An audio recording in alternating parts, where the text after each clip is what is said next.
classic Keystone. I gave up on putting it in a mug and just started drinking out of it. Oh, yeah. Embrace my inner white trash. That's all good, dude. All right, we're back. It's hunting season, so these videos probably aren't going to be once a week. Yeah, probably not. And they'll probably be maybe a little shorter. Because we're going to be tired and run ragged. Oh, man, busy. It's just Monday. Yep. And I'm wiped, and we've been doing scouting and hunting, and you've been working. Been hunting too. And hunting. Yeah, my dad has that depredation bull tag in the rubies, and yeah, that's a tough hunt. It's been an ass kicker, huh? Yeah, well, and he's an old man who can't hike anymore, so Yeah. you know we're limited to stuff close to roads, and that's an ass kicker. Yeah, that unit, that's a tough one. Yeah, it's a tough one. Yeah. But, Did see a big 7x8 though come out of there. Yeah. That's cool. Yeah, that's a nice bull. Yeah. I mean, we've seen them. We got a spot where we've been seeing them. We had some other hunters that butchered them on opener. Oh yeah. Yeah, it was you know, public land hunting, but that's what it is. There were two groups of guys. They didn't know each other, and they were trying to beat each other to the elk, and they just blew them out of there. So Yeah. those elk.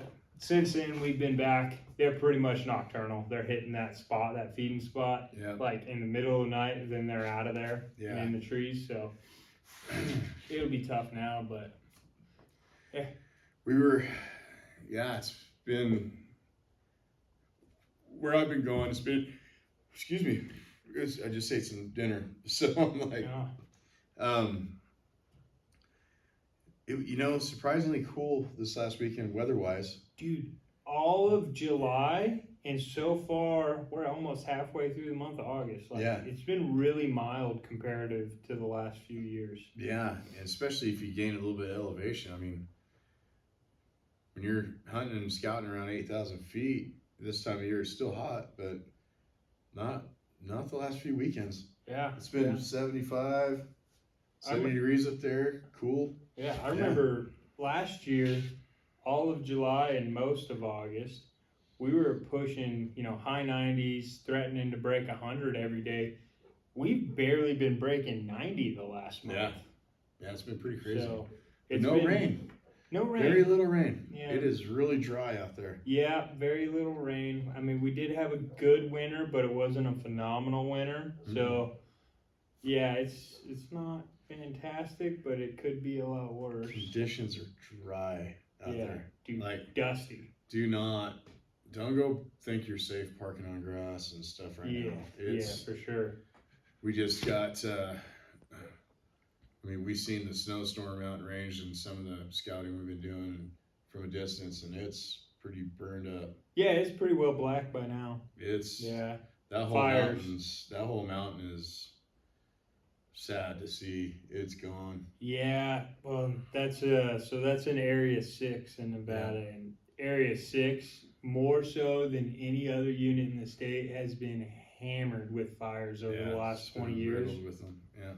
And it's the summer range. When the summer range burned up, I think it was the Sugarloaf fire in 2018. Yeah. That was actually a huge benefit for the deer. That was a good fire. That's a good fire. Summer range burning is great because that understory comes back. That's great forage for the deer. Summer range burning is a good thing. But what's been happening in 6 is you have these 1 million acre, 500,000 acre fires that are just tearing up winter range. So the population just. Yeah, and that's, my brother and I were talking about it too. I wonder if we can correlate some of that fire with a elk leaving that 6-2 region and stuff, because we were thinking, man, there used to be a lot of elk in this Area 6, and boy, it's hard to find them now. Yeah, well, and I wonder how much of it was due to the fires and how much of it was because, as we've discussed before, there's like this ranching coalition that they came to an agreement back in the day that there's only 13,500 elk allowed. And, a decade ago, so to around 2015, there was 20,000 or roughly 20,000. And that became a really big pissing match. So Indow just allocated a bunch of tags. And I mean, there for a while, like you got a deer tag, you got a cow elk tag. Yeah. So I mean, there was a lot of elk that were pushed out of 6 and harvested out of 6 during that time frame where they moved out. Yeah, it was.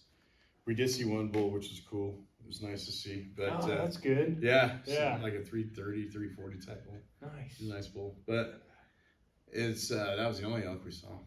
You know what I've been seeing a lot of down by where we've been hunting? Is turkeys. Yeah, we saw a flock of like 30 turkeys the other day. That's awesome. They're spreading out. Yeah, well, you know, Nevada didn't do a great job the first time they transplanted turkeys into the rubies because they planted Rios because we're in a desert and they thought the Rios would take better because it's a desert environment. It's kind of not. They didn't really factor into the winters, and Rios aren't really suited for really harsh winters.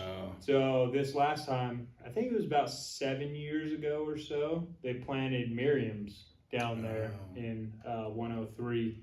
And then lately they've taken birds out of 091, out of the pilots. Yeah. And they've been transplanting them. Those Miriams, they are taking very well. They're doing good. They are doing great down there. Because like, is that what's in that Battle Mountain area? What's that? Is that what's in that Battle Mountain area? No, in Battle Mountain, those are Rios. Okay. So Rios do really good along river bottoms. Yeah. Cottonwoody areas, river bottoms, ag land. They do really good. They take well around there. Merriams are more of a mountain bird, cold weather type bird. They can make a living. Yeah. Yep. So the Merriams have taken and they're doing really, really well in 103. Cool. So that was nice to see. Oh yeah, I bet. Yeah, I seen that big old flock over in Battle Mountain area recently. The bird crop this year is insane. If you're a chucker hunter, you're gonna have a heck of a year. It's crazy. Sage grouse. We're seeing sage grouse everywhere. Yeah. Every time we go out in 103, there's sage hens. Yep. The turkeys are doing good. All the upland birds, they're killing it, man. Huns for days. Seen so many huns this weekend or last weekend. Maybe this year I'll whiskey double again. There you go. There you go. Yeah, but no, it's just been dry, so be careful. And it's kind of got stuff concentrated though. Yeah, stuff they have to drink. So wherever there's water, good chance you'll find animals. Yeah, there's anywhere that's got super dry but has a creek bottom, they can be spread out, but anywhere that's kind of already known for a little bit of isolation of water, it's super concentrated. Animals are concentrated, so yeah. So archery deer season has begun. I've already had a few bucks. Archery antelope Antelope's open. I've had some bucks roll into the shop so far. Yep. Just the word through the grapevine is it's pretty good this year, which I figured it would be. Last video we touched on deer age and antler growth, and the crop of bucks from 2019 and 2020 are just phenomenal antler wise. Yeah. Great bucks. So this year those are 5 and 6 year old bucks. Yeah. So a 5-year-old buck's 90 to 95% of maturity, and a 6-year-old buck is full maturity. Yep. So we got 2 age classes of bucks that are just phenomenal, and they're mature this year. So there's that crop, and then just the last few years with the way the weather's been, there's a good upbringing crop too. Yeah. So I'm pretty sure the one I got in the shop, I won't know for sure. I know he's at least 3 years old. Yeah. And he looks like a 3-year-old, and he's a great buck for a 3-year-old. No kidding. Huh. Yeah.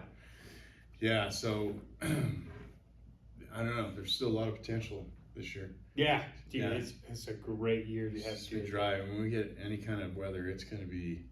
I have a feeling that switch is going to turn on. Yeah.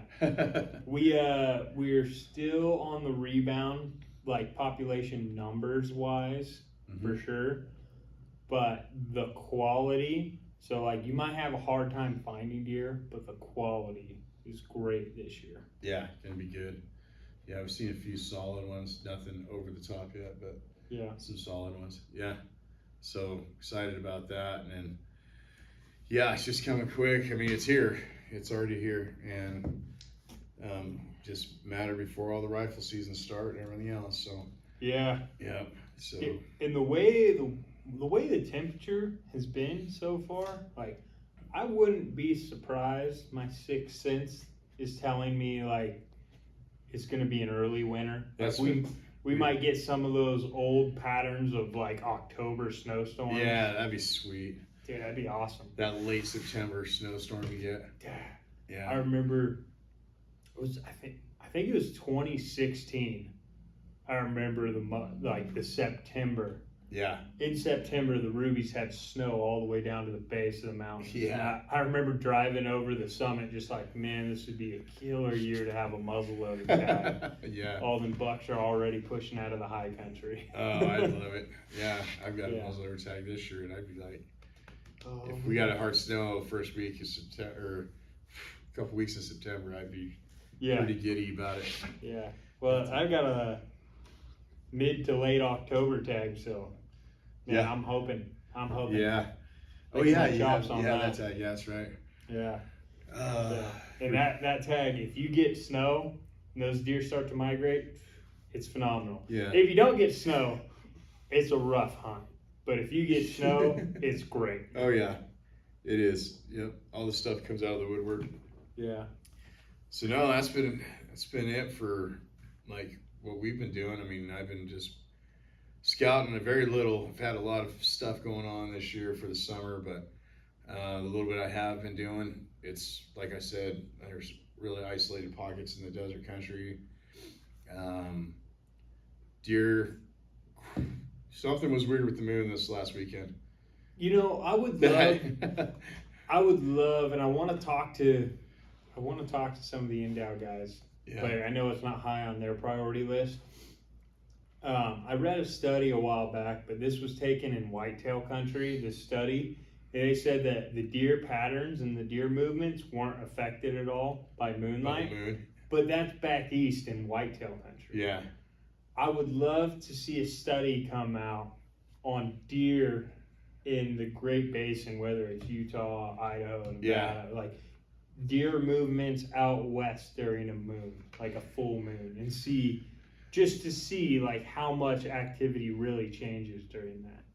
And it wasn't even like, to me, it didn't remind me of like a typical bright white full moon. Yeah. It was like all night long, yellow colored, like, I don't know. I need to look it up because some full moons are called certain names or whatever. Right. They're kind of related to like, I don't know, earth shifting and stuff like that. Yeah. So I'm wondering because a couple weeks prior, no problem finding deer. This last weekend, it was like they were hiding underneath rocks. Yeah. Like you couldn't find it. It was hard. Dude, and that's something I've noticed. So like back in the day when I used to archery hunt and I'd do a lot more scouting, I mean, there were more deer in the state back then, but it seems like about 5 years ago, you would see a lot more deer in August. Mm-hmm. But these last few winters that we've had where we had really good moisture, you don't see a lot of deer activity except for like the first hour of light and then that last like 15-20 minutes of light. Yeah. There's not as much going on during the day, it seems like. Some middle of the day stuff. I still am a firm believer in middle of the day hunting. Yeah, I love hunting the middle of the day. Yeah. But you're not going to see much. You're going to see the few that make a mistake. Yeah. And you got to be patient. The few that get up out of their bed because they're getting sunlight on them or they have an empty belly and just want to top off. And you have to be patient because it wears you out too. Yeah. Archery, it's too hot for me. Yeah. And I don't have that kind of patience. Yeah. Well, even during the rifle, I like staying out all day. Dude, during rifle, midday, man, I love being out midday. During rifle season, I will hunt from like before shooting light till after shooting light. Obviously, like get in spots. I'm not saying I'm popping deer in the dark, but even during midday when they're bedding, even during if it's 70 degrees and you know they're bedded, even with the muzzleloader, I'll go and kick bedding areas that I know where they bed, and I'll try and kick them out of their bed because it's like, you have a rifle Yeah. or a muzzleloader, which is basically a single shot rifle. Yeah. And like mule deer are famous for 100 yards, stop and look at you. Yep. You know, with a bow, you're kind of just spinning your wheels, but Yeah. with a rifle or muzzleloader, it's like, all right. Nah, so that'll be it'll be an interesting season. See what comes in the shop. Yeah, I'm very excited. So far, the antelope. So, with deer and antelope, you can age them just because they have baby teeth in their front incisors. So yearlings and 2-year-olds you can age really well. 3+, they have all their adult teeth, so it gets harder to age them. So far, I've gotten, an antelope can reach peak maturity at 3 years old. Yeah. I've already got several in the mid-70s for antelope that are only 2-year-olds. Oh, no kidding. Yeah. Wow. So Yeah. that's good. Antelopes are weird. Antelopes are all we over covered the this board. on the last video, but like, Yeah. antelopes. Antelope are weird. Yeah. They're weird anyway. But Yeah. I mean, they have such a range. There's no determining factor. Like with deer, the year they're born, the nutrition and health of their mother, it sets them up the rest of their life. Like people say, oh, it's a good year for antler growth. It doesn't matter. What matters is the year they're born. Like there's good crops and bad crops. And the doe So like 2018 is almost a non-existent crop because we had one of the driest years on record, followed by one of the hardest winters on record. So there's very few deer that even survived that crop of fawns that were born. Yeah. And then even those ones that survived, like they didn't grow into anything high potential wise. Yeah, they're about like the one that my hunter Yeah. killed. Yeah. That's about that time. And then you get the crop that was born after that hard winter, great bucks. And then the bucks that were born 2 years after that hard winter are freaking phenomenal. Yeah. So it's like you have the year they're born with deer that really is the determining factor. Mm-hmm. They might vary 5% antler growth based on like the current year's rainfall, snowfall. Yeah. But they're not gonna vary very, very much once they get older. They pretty much are what they are. You could pump them through, you could have the wettest, snowiest, mildest temperatures. It's not going to affect their horns that much. Yeah. But antelope are all over the place. Like Yeah. there's nothing that really points a finger that says it's the year they're born or the year the present year when they regrow their sheaths. Like they're an interesting animal. Yeah, it's funny that gentleman, he was like, I texted him and I said, well, hey, this buck ended up being 5 years old, and he knows deer because he does other stuff that I won't get into, but with deer and elk, like farming and stuff. But he's like, oh, he must have had a shitty mother. Yeah. Yeah. Because this buck wasn't the wildest buck. He was just a buck. But yeah, that buck, you wouldn't look at it and think it was a 5-year-old. You think he was a 3, Yeah. maybe at most. Yeah. 3 at most, yeah. No, but I'm looking forward to it. I mean, some of the terrain's changing out there. I mean, from the fires, like you said, in some of these pockets, and then I just saw some. There's some velvet bulls hitting the ground now. Yeah. Yeah, over in the Ely area. 10 with the depredation hunt going on now. We talked about that one for a minute. I've seen the silver state tag, that bull. I saw that one. That one was a tank. Yeah. And then there was another bull. That one might have been the governor bull. I'm not really positive on which one, but they were both over 400 inches. They were both smoker bulls. Yeah. And then that one you told me about, I saw the pictures of it that came out of the rubies. Mm-hmm. That's a great that's the depredation best. bull. That's one of the best depredation bulls I've seen in a while. Yeah. Several years. Yeah. Every year there's just a bomber that gets molly. Yeah, last year there was a good one too in Yeah. that southern area, southern part. But Yeah. but no, not a whole lot else. I mean, we're kind of doing our thing, and you're happy because you're caught up, and Yeah. We're all caught up, I mean, meaning like I got to do some finish work, but like the hardest part of last year is done. yeah. So now it's just finish work and get them home, and then gawk over the stuff that comes through the door. Yeah, that's those fun conversations, huh? Oh, I love them because it's like you get to hear, you get a real sense of like what the quality is like in that Yeah. unit when you talk to several people that are dropping off animals. It's like, how many did you see? What quality did you Yeah. see? You know, like What time of quality day did was you it? get, Yeah. you know? Yep. So, I've talked to several people who have been in my antelope unit or hunted my antelope unit, and so far all of them are just scoffing at it Oh, about really? how bad it is this year. And Oh, in the unit you have? in the Oh, unit that I man. have, and I'm just like, it's kind of just like bing, ricocheting off. 'Cause Yeah, it's like, no, they're there. they're there. Where these people were hunting, it's not where I hunt in that unit. Yeah. So, and what's crazy is like that portion of the unit, I've known several people over the last few years that hunt that area, and they just haven't had much luck at finding like a lot of antelope or anything of quality. Uh-huh. So, that section of that unit just isn't doing well as of late. And I'm telling you, though, Nevada's growing some antelope. Dude. I sent you video of that one from a few weeks back.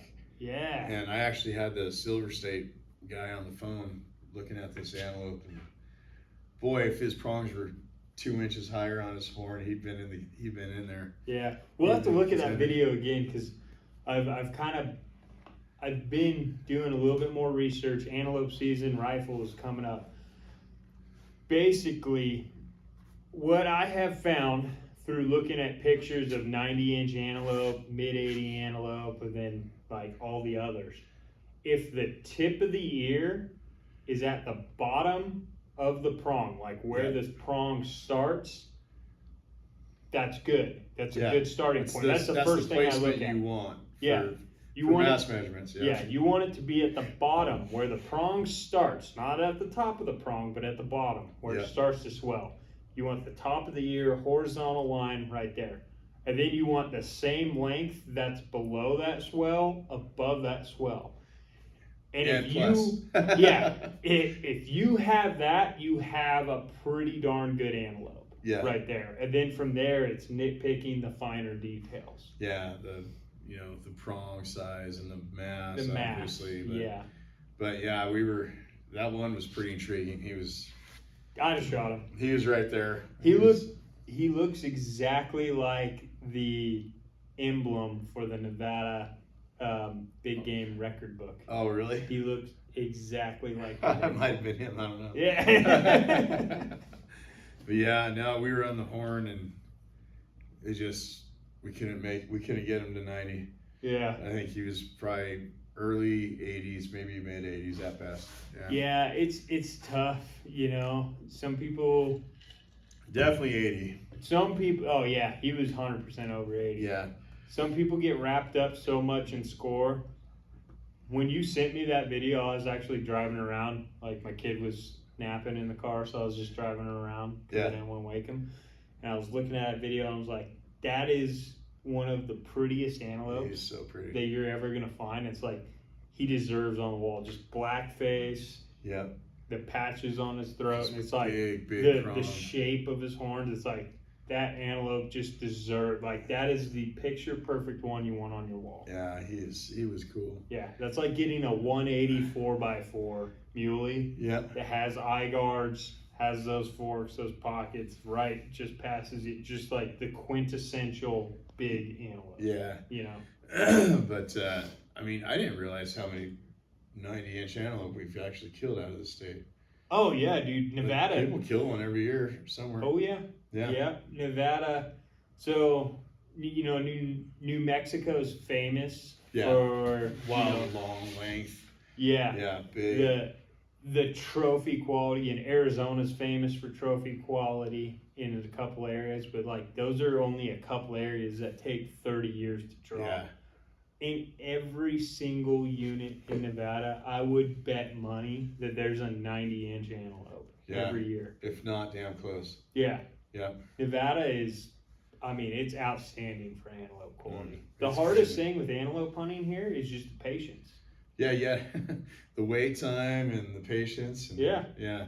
It's how many antelope are you willing to pass up? Yeah. Because there's no shortage. oh yeah, I mean every time. So my dad had a buck antelope tag 2 years ago. Then my wife had a buck antelope tag last year.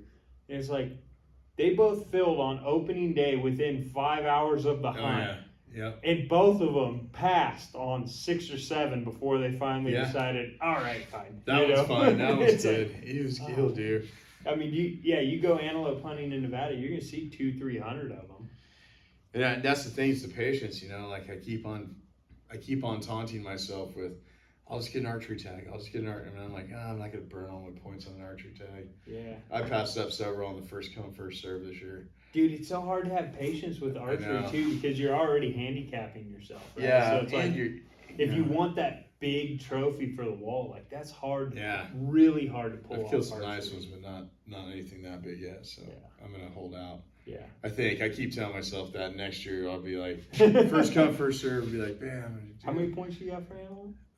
5, I think. Yeah, I've got a ways to go. Maybe not. My wife drew with 4. Oh, really? Yeah, the bomber unit that I got. Oh, yeah, that's right. Yeah. Drew with 4. Yeah. So we got that going. Possible. Got some elk hunts. Idaho, my buddy called me. Good report from Idaho. So, yeah, places we hunt in Idaho. He's like, you better be here for the opener because it's on. Like they're good. thick as thieves, I guess. So yeah. So that'll be good. That's good. That's really good. Yeah. Yeah. It's September archery, so it's still a crapshoot, but everything's fun. The funny part about Idaho is everything's hunky dory. You can go put out your cameras and everything else, and then nobody has done any homework, any research. There's no boot marks on the trails. There's nothing. You're like, I'm gonna have this all to myself. And then opening day, there's people walking underneath your tree stand, or you're running into guys up on the ridge if you're hunting bugling bulls on the ridge, Yeah. So it's like, dang it, I just know better than to think I'm gonna have it by myself. Right. So, yeah. Yeah, well maybe you get But that's okay. I like being in the pine trees. Yeah. Doing stuff. That's fun too. Yeah. Yeah. Hunting season, it always comes on fast too, because it's like, oh, it's archery antelope opener. Then it's like, oh, archery deer. Then it's like, boom, boom, boom, You're boom, like, boom. oh man, I want to go on that 081 late rifle hunt, and you're like, oh my god, it's Christmas. Yeah. I mean, once it hits, it's like it's here, and it's just It's like when you're running in your forward momentum, and you're just like running as fast as you can to keep from just endoing. Yeah. Every year, that's what hunting season feels like. It does, man. It does. And Yeah. we've got some lineup too. Got a lot of critters to hunt this year, so. Heck yeah. So Edgeville. yeah, looking forward to it. And We're gonna try to film some of those hunts and bring them to your eyeballs. I've got a bunch of scouting stuff, so I'll have to start scabbing some stuff together. Yeah. Yeah, start putting some things together. Yeah. But yeah, no, that's all I've got going. I mean, I know we didn't have a real big topic to talk about, but just if we don't get together and talk every now and then, we'll just lose sight. We'll stop doing it. Yeah. So yeah. What I'd like to come back with, next week or the week after is just like, we'll be hitting towards the end of August. We'll see what the weather patterns are doing. Hopefully the fires have tamed down. Yeah. I think they're starting to taper off now, but it's still dry lightning season. Yeah, it's still dry lightning season, so we'll see. We got another month and a half of it. But we're very much dedicated to the field now, like right now. So yeah, we'll just bring you some field updates and try and send some shorts. I got one of a mountain goat the other day. Oh, did you? Yeah, cool. way up in some cool stuff. stuff. Nice. We'll have to get together. And it's going to be busy. We'll try to get together. Don't expect videos every week. Yeah. We'll get together when we can, but yeah, I'm moving a kid for college too, so yeah. it's like My brother. There's a lot going on. My brother-in-law is getting married, so we're gonna be gone for that. Oh, yeah, Don't that's schedule right. a wedding during hunting season. Yeah, that's bad, man. But yeah, we'll try to do a little video after I get my antelope. I'm gonna hold out. It's been 11 years since my last antelope. What is it, August 20 something? August 22nd. Oh man, that's the weekend we're moving my daughter. Yeah. So otherwise I'd be with you. Yeah. Yeah. I'm gonna hold out. So it's August 22nd to September 7th. I'm Hold out. It's been 11 years and I absolutely love antelope hunting. So like I am going to hold out until the last day unless I see a 90-inch Which slope. is not like you. Yeah, no, You're it's not. You're like, yeah, get this over with. Hey, there's meat walking. Yeah. You know? Yeah, that's But, not like you. So I- we'll see how long you can hold out. Yeah, I'm gonna hold out. I'm gonna hold out for a bomber because to me it's like it's been 11 years. I know how to judge. I'm good at field judging antelope. There's I no either reason. want a trophy or I'll just shoot a good buck on the last day because Yeah. I'm gonna see 100 of them every day. And we've already established you can't tell which ones are mature or not. Yeah, Unless yeah. they're just fat roly polies. Dude, a 2-year-old antelope is a mature antelope. Oh, yeah. In all reality, Yeah. it really is. Yeah. Yeah, we've seen that with the horns. I've gotten 76-inch antelope in that are 2 years old. So Yeah, it's like it's yeah, nuts. that's a mature antelope, Yeah. you know. But anyway, yeah. So yeah, we'll think of some more subject matter and cheers and Yeah. Thank you to all 82 of our subscribers that continue to watch. yeah, So, sorry we're boring right now, but Yeah. we'll get some content flowing. Yeah, it's hunting season, so Yeah. we'll try our best to keep. If anything, we'll at least Relevant. tell you some lies and we'll swap lies and some stories. But Yeah. yeah. Dude, I tell you about that 250-inch buck I saw up the canyon. Oh yeah, there you go. Let's start on the lies now. They'll be freaking. It'll be like Crocker Ridge over in California on Memorial. Yeah. For those of you who don't know Crocker Ridge, it's the winter pattern in Unit D6, I think, in California, where they come out of Yosemite when the snows hit. Yeah. And I've had the pleasure of hunting that a few times, and it is wild. Yeah. Wild. It's like going to Yellowstone and just like there's just cars bumper to bumper all over the side of the roads. It's nuts, but Yeah. we don't. Those winter patterns are cool, man. When you get snow, because like where I grew up, it's one of the biggest. I think it is the biggest deer migration in California in the eastern Sierra Nevadas. It is. And it's like there's 4 canyons. All the deer from Sequoia and Kings Canyon National Park come over the mountains, and they Yeah. all winter there. Yeah. So it's like they put the rifle season in September to try and like keep people from popping all the park. Yeah. But every now and then you'll get that September snowstorm. You get that hard one. Oh man, and it's like fish in a barrel. You'll see 1,000 deer a day. It's crazy. Like, bam! I mean, just people everywhere. I did not even believe it until I was like, all right, fine, I'm gonna go up there. Yeah. And I was sleeping. I had a camper shell in the back of my '93 Chevy, and I was sleeping back there. And I wake up to just headlights, boom, boom, just zooming by me. And I'm like, I'm on a dirt road too. Like, Yeah. I'm like, what the hell's going on here? And I open up the hatch on my truck camper, and I'm like, there's people parked there. There's like people zooming by. There's like, I'm going, what the hell? There was nobody here last night. And like, it was snowing. And I'll be darned, man. I was kind of disgusted. I just put my rifle on against a tree, and I was probably 6 or 7 feet away from it. And I just had my arms folded, and I was about ready to dig in my pack for something, and here comes like 4 bucks, nice bucks too, just trotting right by me, like beep beep, see you later. Like, I'm like, holy cow! I had to reach for my rifle. It was a mess. I wasn't prepared at all for that. Yeah. But deer all day long, just stomping. Yeah. And the cool thing about Nevada is like, you get that too. Oh, Some of these units, you get that. Seven is famous for it. Yeah. When you get that first good snow in 7, that migration kicks off. And you want to talk about a zoo, just people will hit that migration. It's like they'll first stop at Antelope, and then they'll go like 9 Mile. It's a zoo. Crops and Juana. But like, the Rubies has that migration pattern. Area 6 migration isn't as prevalent as it was years ago. No, but there's funnels. But there's still some funnels. I think there's funnels in every unit. Yeah, and then Yeah. I mean, a lot of central Nevada. Once you get snow, they're just going down to the foothills. Yeah. So I mean, you get activity. Nevada's cool like that too, because like you get even if you get overcast and a little bit of rain during the muzzleloader season in September, like deer activity all day. Yeah. You get a little bit of snow in that early rifle, it's like the deer are just moving all day, All and it's day. like you could be hunting the same spot, glassing the same little area, not see a single deer. You get a little bit of snow, and it's like, oh, there's 10 deer in here that I've been walking past every day. And it's cool. I mean, that's what the special thing about Nevada is that there's so many mountain ranges. Yeah. Like you don't have, matter of fact, I think it's got the most mountain ranges out of any state. 48, I believe. In the it's lower the 48? Most, it's the most mountainous state. And I know it seems weird because Nevada's desert, but like all those little mountain ranges have animals. Yeah. And they all have their patterns. And if you're not seeing what you want to see in one, just move 5 miles away and go to another one. You know what I mean? Or 10 or 20 miles away, and it's special that way. Like there's so many mountains, and it's kind of nice for the hunters too. Yeah. Like hunting pressure. Yeah. Like it makes it to where not everybody's not just in one spot. Yeah.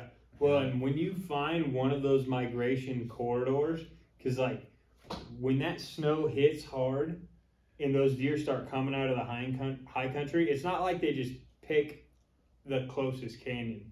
Like they go up and down the same canyons every year. So you can, if you find one of those corridors, you can sit on a rock and you can just watch deer filter by back all in the day heyday, long. Back when the deer populations were good. I mean, back when my far back, right? Not maybe somebody that's 70 years old far back, but it was crazy. It was like Nat Geo, man. You're just watching it happen. You're like, wow, that's crazy, man. There's so many deer. Yeah. But I mean, it's still like that to an extent. There's not as many deer, but the patterns are still kind of the same. Yeah. And then I think too, what's kind of cool about Nevada is that inevitably they just migrate, even if there's not a bunch of weather. They eventually just got to move. They just take off. Like I've seen it where it's just rain and some sleety snow, but not like heavy snow. Dude, and they're just like, boom, okay, it's November, it's time to move. Yeah. You know? So area 13 in Nevada, down by in the Current Mountains, that area is famous for that. Yeah. Those deer, they don't need weather. It's like it's like a clock. It's like October 12th, boom. Yeah. They're leaving. Yeah. You know, and it's like every year, and it's like there's no rhyme, no reason. Yeah, they just it's like that day comes and they're like, yep, we're heading south. They're like, yeah, it's Labor Day, it's time to go. Yeah. To them, it's just like a day. It's yeah. Like, yeah. And I've seen that literally, like, well, it's just a day. Yeah, it's just a day that they all decide to go. And that's kind of how 60 are too. Yeah, my wife had that area 13 tag a couple years ago, and it was crazy because we got into the north end of it, and I mean, it looked like a herd of sheep had gone through there, and I was like, all right, we're behind the migration. Yeah. So we drove around to the southern tip, and I mean, it was just wave after wave wave. Even if you don't have a tag, it's just fun to go check it out. Dude, it is so much fun. Yeah. Or go find a friend. I mean, we've told you guys this before. Like, you don't have to have a tag to have fun. Like, go hunt. Go hunt. Just go hunt. Go find a friend. Do whatever. Like, help them out. Be an extra glass and film their hunt. Take your tent. Take your kid if your kid didn't get a tag. I mean, just get out there. Yeah. It's fun. Nevada's got a lot to offer. We'll just keep that between us. So. Yeah. All right. So anyhow, we'll go ahead and wrap this up. Yeah. Thank you to all 82 of our subscribers. I can't believe you're still watching. Hey, we'll keep on doing it. Yeah. It's fun. It's fun to get do. together and talk. Yeah, and like I said, we get a little tired, but so do all you. Yeah. So we just gotta keep it rolling. Yeah. And we'll bring you some more adventures. There's stuff coming in, stuff starting to hit the ground. So. Oh yeah. Yeah. I know. We'll keep you updated as things go on. We'll get some more science data too. The science guy over here will get it all figured out.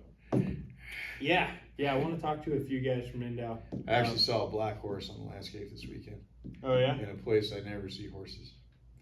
So I'm hoping it was just a stray that got out of a fenced area. Yeah, hopefully. Yeah, because there was a ranch not too far from there, but Yeah, see. hopefully that was the case. Yeah. You know, I will say, where we've been hunting for my dad's step bull, I'm used to going in there and seeing just Yeah. 200, 300, 400 horses. We really haven't seen that many. And Oh, good. I've actually been really happy about that. Nice. So, I think there's actually, BLM is actually asking for public input on some horse roundup stuff.